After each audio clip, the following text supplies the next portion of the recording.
Charles Ade was a man whose name echoed across Lagos and beyond. At 40, he had accomplished what most could only dream of. He owned sprawling estates, imported luxury goods from across the globe, and invested in every major sector in Nigeria.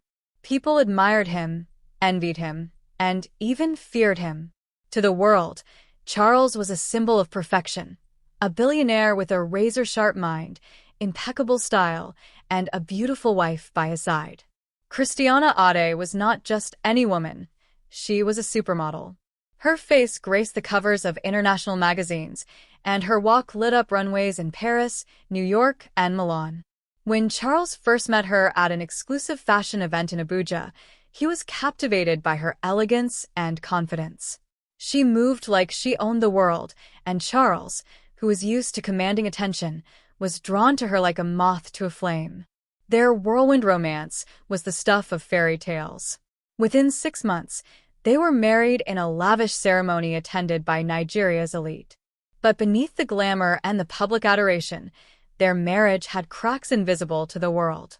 Christiana was ambitious, fiercely protective of her career, and unyielding in her beliefs. From the start, she made it clear that having children was not in her plans. "Pregnancy will ruin my body, Charles," she had said, her tone resolute. "My career is my life. I can't risk losing everything I've worked for." Charles, smitten and wanting to keep her happy, agreed at the time. He told himself that he didn't need children. He had wealth, power, and a beautiful wife. What more could he possibly want? But life had a way of shifting priorities. A few years into their marriage, Charles received the most devastating news of his life. After months of fatigue and persistent pain, he was diagnosed with prostate cancer. The diagnosis hit him like a thunderbolt, shaking the very foundation of his world. Suddenly, the billions in his bank account seemed meaningless. The battle that followed was grueling. Chemotherapy sessions drained his energy, and there were moments when he thought he wouldn't survive. Christiana, to her credit, stood by his side, at least physically. But her work often took her away, and Charles spent long, lonely nights questioning everything he had built his life upon. When Charles finally beat cancer, he emerged a changed man. The near-death experience had stripped away his illusions of invincibility. He realized that all his wealth, power, and success would mean nothing if he didn't have a legacy to leave behind. "I want children, Christiana," he said one evening as they sat in their opulent living room, the city lights of Lagos twinkling in the background. Christiana barely looked up from her tablet. "We've talked about this, Charles," she said dismissively. "Children are not part of my plan." "I'm not the same man I was when we got married," Charles said, his voice tinged with frustration. "I've faced death, Christiana. I need a family. I need to build something that lasts beyond me. And I need my body," she snapped, her voice rising. "Do you know how many women lose their careers after having children? I refuse to become one of them." Their argument went on for weeks, neither willing to budge. But as much as Christiana was against the idea, she eventually proposed a compromise. "If it means that much to you," she said, "we can use a surrogate. That way you get what you want, and I don't have to sacrifice my career." Charles reluctantly agreed. He wasn't thrilled about the idea, but he saw it as the only way to fulfill his dream of having children without losing Christiana. Meanwhile, on the other side of Lagos, Lydia Johnson was finishing her exams at Lagos State University. A 400-level student of microbiology, Lydia was the pride of her family. Her parents, Mr. and Mrs. Johnson, were lovely but strict, raising Lydia with a strong sense of discipline and values. Lydia was a model of purity and devotion.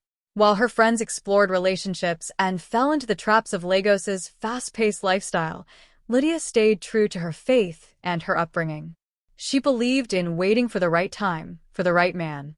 As the semester came to an end, Lydia decided to visit St. Anthony Hospital for a routine checkup. It was something her mother had insisted on before she came home for the holidays. "Your health is your wealth," her mother always said, and Lydia, ever the obedient daughter, followed her advice. St. Anthony Hospital was one of the best in Lagos, known for its state-of-the-art facilities and world-class doctors. Coincidentally, It was the same hospital where Charles and Christiana had arranged for their surrogate to be inseminated. On a Wednesday morning, Charles and Christiana arrived at the hospital. They were escorted to a private lounge while the doctors prepared the surrogate, Evelyn, for the procedure. Evelyn was a young woman in her late 20s, chosen carefully for her health, intelligence, and physical attributes. At the same time, Lydia walked into the hospital, carrying a small bag and humming softly to herself. She checked in at the front desk and was taken to the second floor. In the bustling hallway, two nurses carrying stacks of files collided. Papers scattered everywhere, and in the chaos, Lydia's file got mixed up with Evelyn's. Unaware of the mix-up, a nurse handed the wrong file to the doctor performing the insemination. Charles sat nervously in the lounge, his mind racing with thoughts of the future.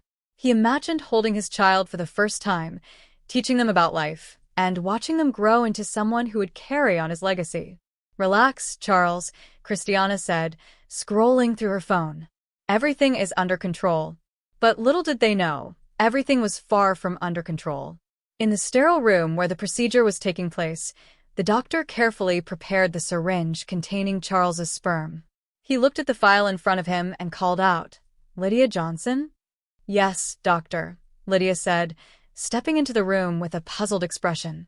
She had been told this was a routine checkup, but the staff seemed unusually formal. "Please lie down," the doctor instructed. Lydia hesitated but complied, trusting the professionalism of the hospital. The procedure was over in minutes. The sun hung high in the Lagos sky, casting long shadows as Lydia stepped out of St. Anthony Hospital. She had no idea that her life had just taken an unimaginable turn. She clutched the small slip of paper the nurse had given her, her mind still on her exams and the trip back home to her parents. Inside the hospital, chaos was erupting. The head nurse, Mrs. Banjo, paced back and forth in the staff room, her face pale with panic. "How could this happen?" she hissed, holding two identical files in her hands. "It was an accident," stammered a junior nurse. The files looked the same, Lydia Johnson and Evelyn Musa. "I didn't think." "You didn't," snapped Mrs. Banjo. "Do you realize the gravity of this mistake? This isn't a misplaced bandage. This is someone's future we're talking about." At that very moment, Evelyn sat in one of the hospital's private rooms, growing impatient. She tapped her foot against the cold tiles and glanced at her watch. The nurse had assured her the procedure would happen at 10 a.m., yet here she was, still waiting. Back in the procedure room, the doctor sat at his desk, reviewing the files. He frowned as he compared the details. "This doesn't make sense," he muttered under his breath. He reached for the intercom and called for his assistant. "Is there a problem, doctor?" asked the assistant as she entered the room. "I don't know," he replied, his voice low and uncertain. "The files seem off. Are you sure we have the correct patient?" "Yes, doctor. You just performed the procedure on Lydia Johnson," she replied confidently. "Lydia Johnson?" he repeated, his face darkening. A sick realization dawned on him. No. That was supposed to be Evelyn Musa. The assistant's eyes widened in horror. "What?" "But the file." "There's been a mix-up," the doctor interrupted, rising from his chair. "Get me the head nurse." "Now." In the midst of this, Lydia was blissfully unaware. She sat in a taxi, staring out the window at the bustling streets of Lagos. Her thoughts were on mundane things, her next semester, her friends, and the joy of seeing her parents again. She never imagined that her routine visit to the hospital would be the turning point of her life. Back at the hospital, the staff scrambled to contain the disaster. Mrs. Banjo stormed into the VIP lounge, her usually calm demeanor replaced with panic. "Mr. Ade, we need to talk." Immediately, Charles turned to her, his heart sinking. "What's wrong?" "There's been an issue," she said hesitantly, glancing at Christiana. "An issue?" Charles repeated, his voice growing cold. "What kind of issue?" "It seems there was a mix-up with the files," Mrs. Banjo began, her words tumbling over each other. "The procedure was performed, but..." "But what?" Christiana interrupted, her tone sharp. "The wrong patient was inseminated," Mrs. Banjo confessed, her voice barely above a whisper. The room fell silent. For a moment, it felt as though all the air had been sucked out. What do you mean the wrong patient? Charles asked slowly, his voice dangerously calm. Instead of the surrogate, Evelyn, the procedure was performed on another woman, a patient named Lydia Johnson, she explained, her hands trembling. Charles shot to his feet. You mean to tell me that my sperm, my future child, is now inside some stranger? Christiana gasped, her hand flying to her mouth. This is unacceptable. Who is this Lydia Johnson? What kind of hospital are you running here? We are investigating the matter, Mrs. Banjo said quickly, trying to placate them.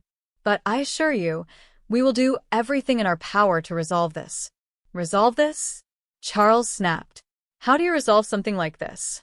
Do you even understand what you've done? Hours later, Lydia received a call from the hospital, asking her to return immediately. Confused and slightly alarmed, she agreed. Her best friend, Tola, accompanied her. What do you think this is about? Tola asked as they sat in the hospital waiting area. I have no idea, Lydia replied, her voice tinged with anxiety. They were soon ushered into a private room, where the doctor and Mrs. Banjo waited nervously. Miss Johnson, the doctor began, choosing his words carefully, there's been a mistake. Lydia frowned. What kind of mistake? The doctor hesitated, glancing at Mrs. Banjo for support. Finally, he said, during your visit earlier, there was a mix-up. You were accidentally inseminated with Mr. Charles Ade's sperm. The words hung in the air, heavy and incomprehensible. Lydia stared at him, her mind struggling to process what she had just heard.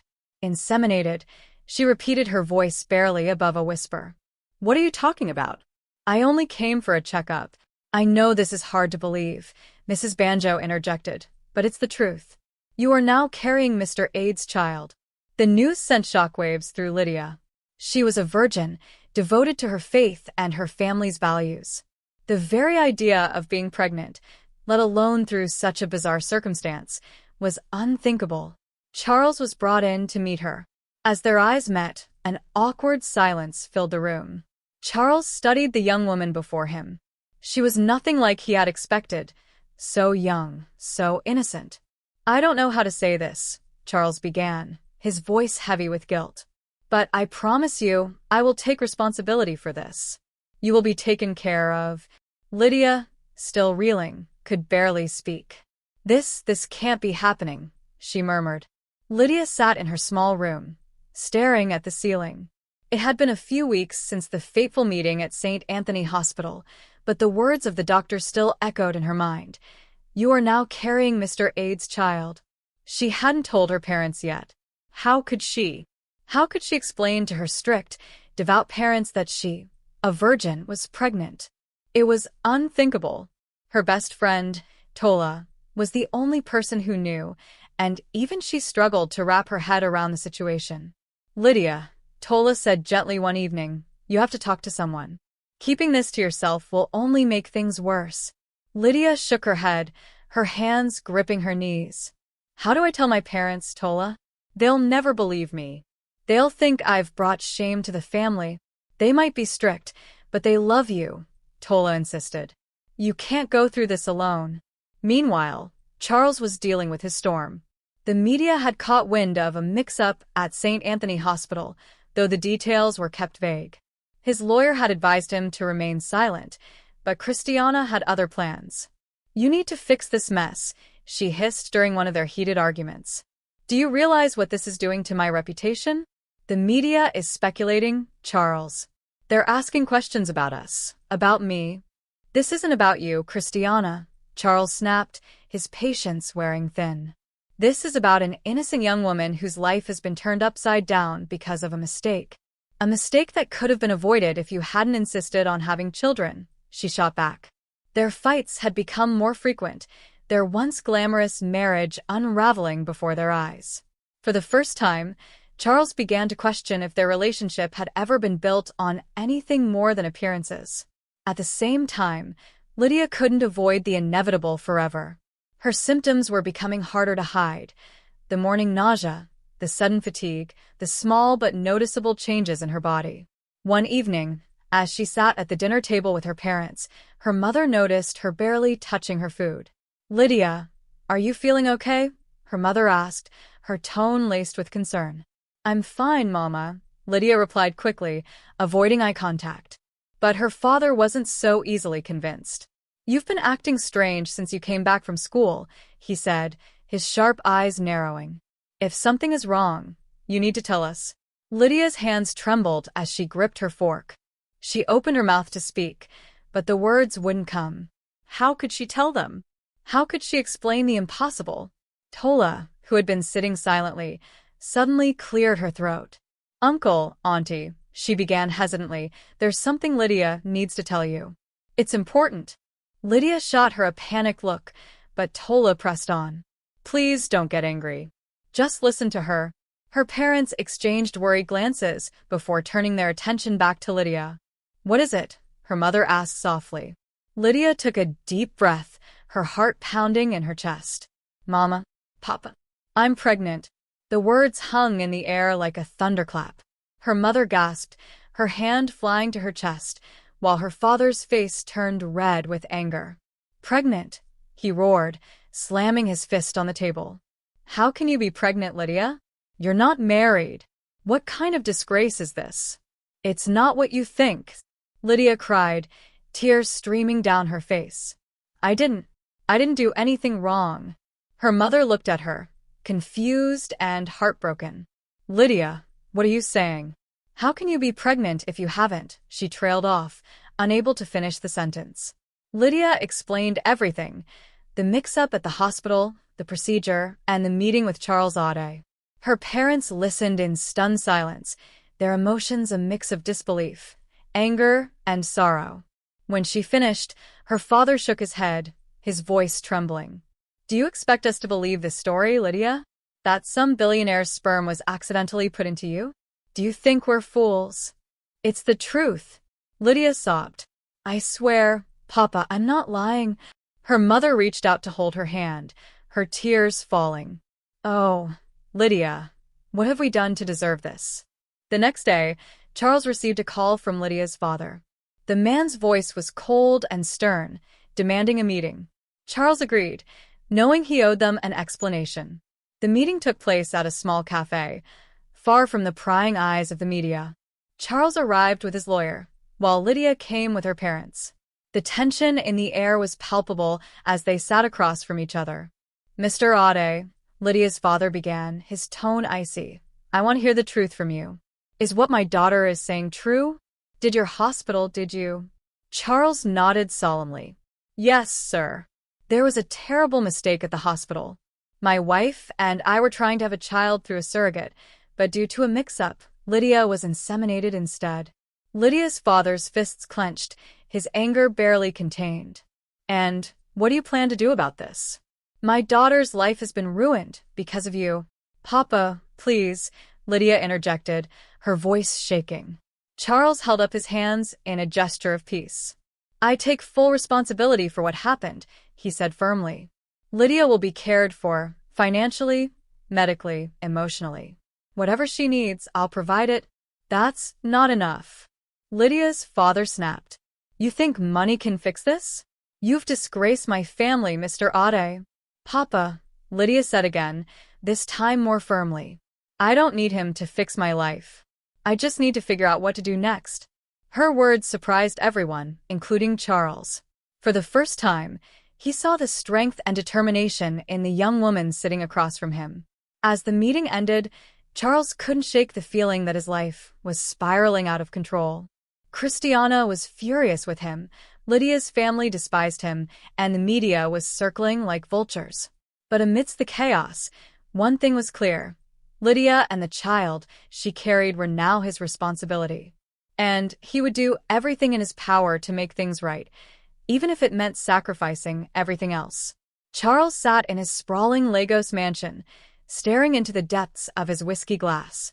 The weight of his choices pressed heavily on his shoulders. Across the room, Christiana sat on the edge of a velvet sofa, scrolling through her phone with a scowl. The rift between them had grown insurmountable. Every conversation spiraled into a fight. Every glance was filled with resentment.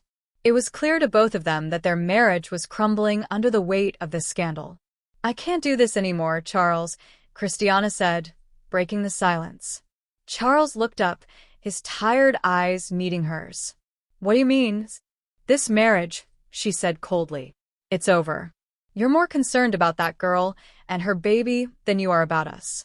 I'm not going to stand by while you destroy my life with your poor decisions." "Christiana," he began, but she cut him off. "No, Charles.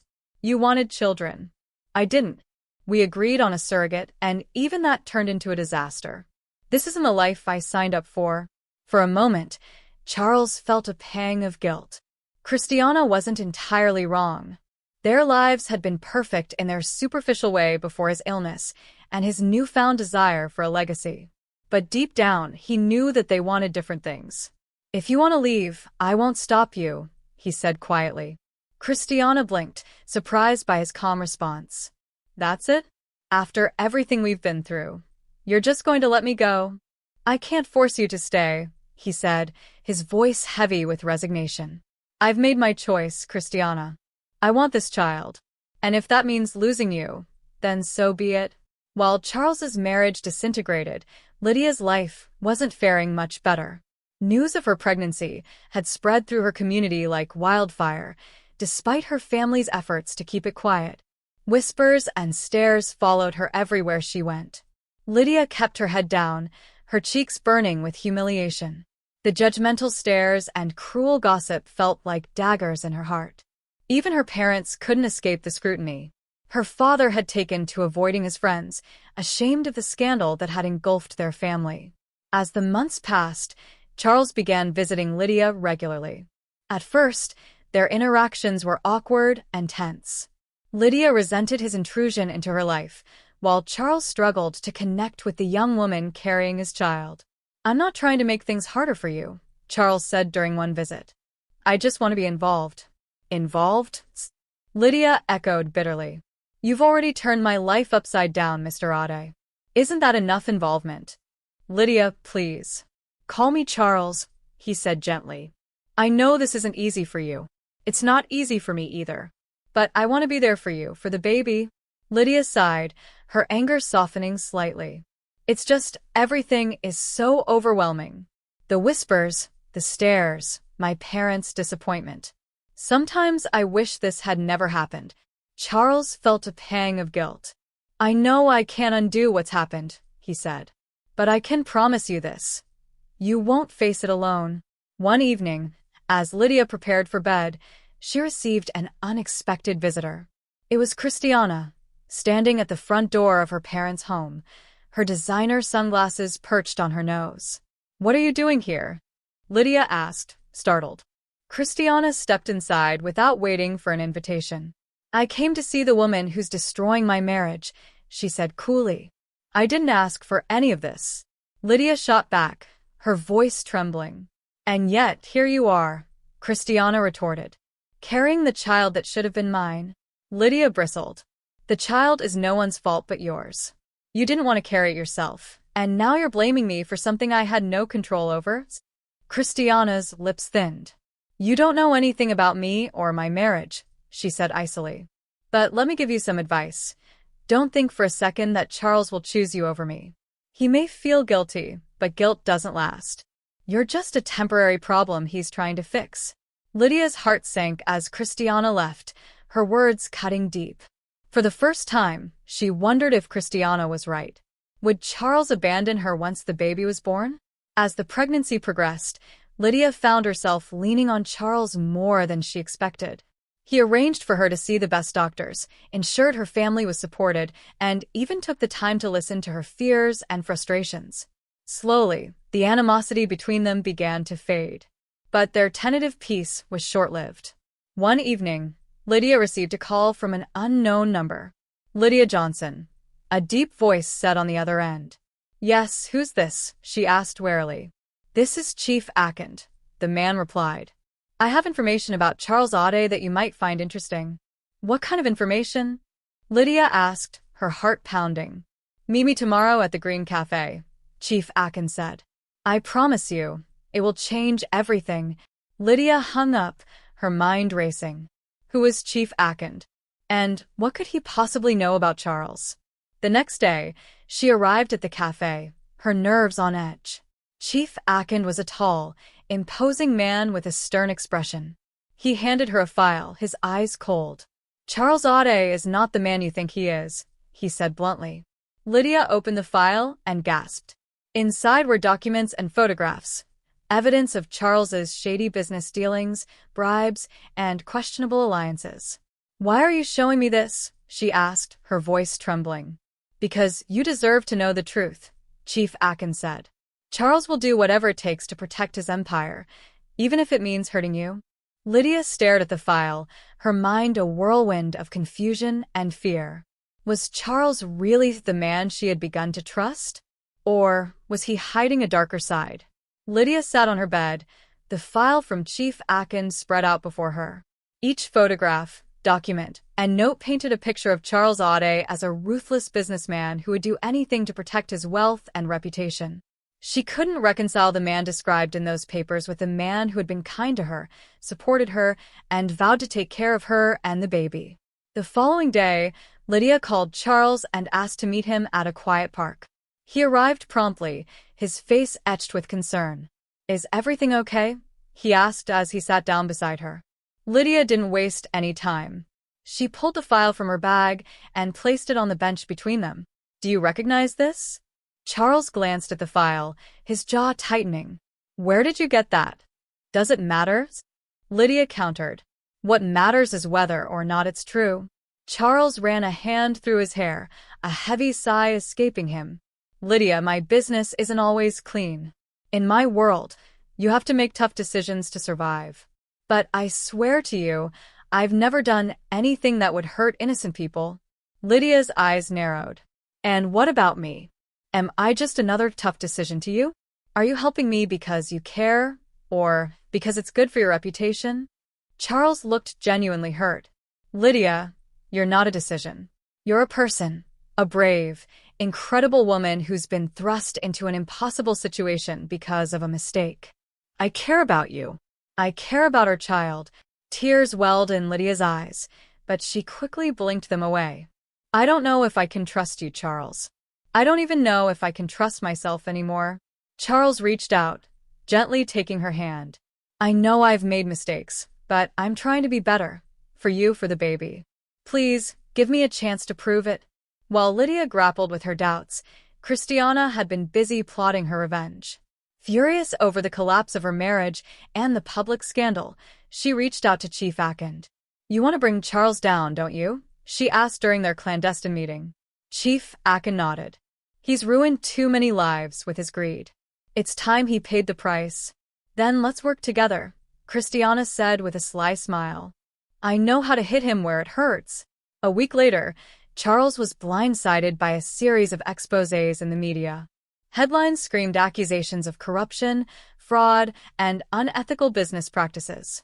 His empire began to crumble overnight as investors pulled out, partnerships dissolved, and the authorities launched investigations.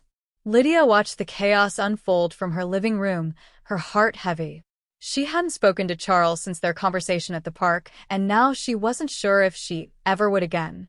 One evening, as she sat in her room, she felt the baby kick for the first time.